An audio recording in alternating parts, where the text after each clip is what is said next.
I never thought my first Tesla would be a rental.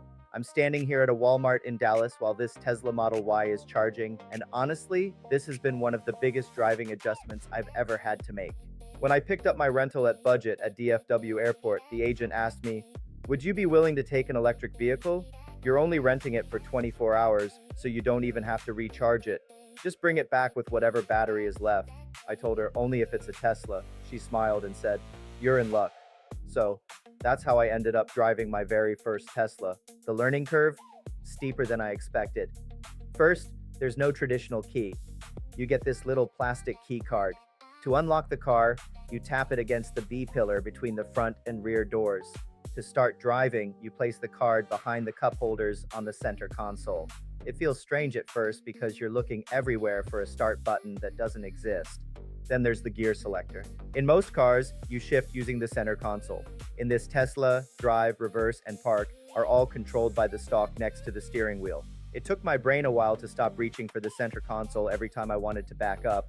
And then there's the giant touchscreen. Almost everything is controlled from that display. Mirrors, steering wheel position, climate controls, charging information, headlights, wipers, even opening the glove box. Instead of physical buttons, you're navigating menus. For someone who's driven traditional cars for decades, it can feel overwhelming during those first few hours. I'm honestly surprised rental companies hand these out to people who have never driven one before. If you book one intentionally, that's one thing. But if you reserve a mystery car, you could easily end up with a Tesla and have to figure all this out in the rental lot before driving into Dallas traffic. The biggest adjustment, though, is one pedal driving. The moment you lift your foot off the accelerator, the car starts slowing itself down because of regenerative braking.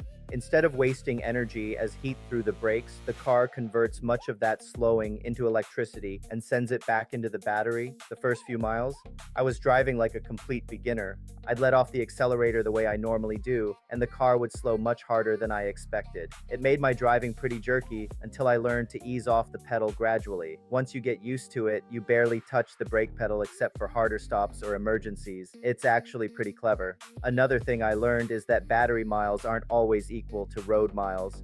When I picked up the car, it showed about 240 miles of range. I thought, there's no way I'm driving 240 miles in one day. Well, I got a surprise. Air conditioning, highway speeds, hard acceleration, hills, outside temperature, and even sitting parked while cooling the cabin all use battery power.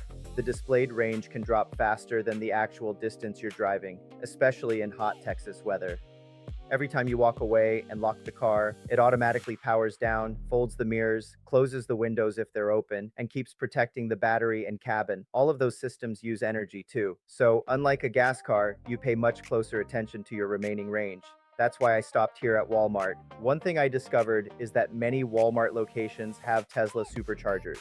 During late night hours, charging can actually cost less than during busy daytime periods. Even better, I didn't need to download the Tesla app. I simply used the Walmart app to start the charging session here, which made the whole process surprisingly easy.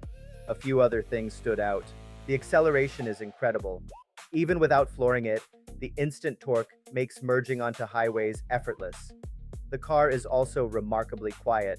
Without an engine, you notice just how much road and wind noise you normally ignore in a gasoline car. And because there's no engine idling, sitting in traffic with the air conditioning running feels completely different. So would I rent one again? Absolutely, especially if there's no extra charge. If the rental company lets you return it without recharging it to full, you can save quite a bit compared to filling a gas tank, particularly when gasoline prices are high. Once everything starts making sense, you realize Tesla didn't just build another car. They built a completely different driving experience, and after one day behind the wheel, I can definitely understand why so many people become fans.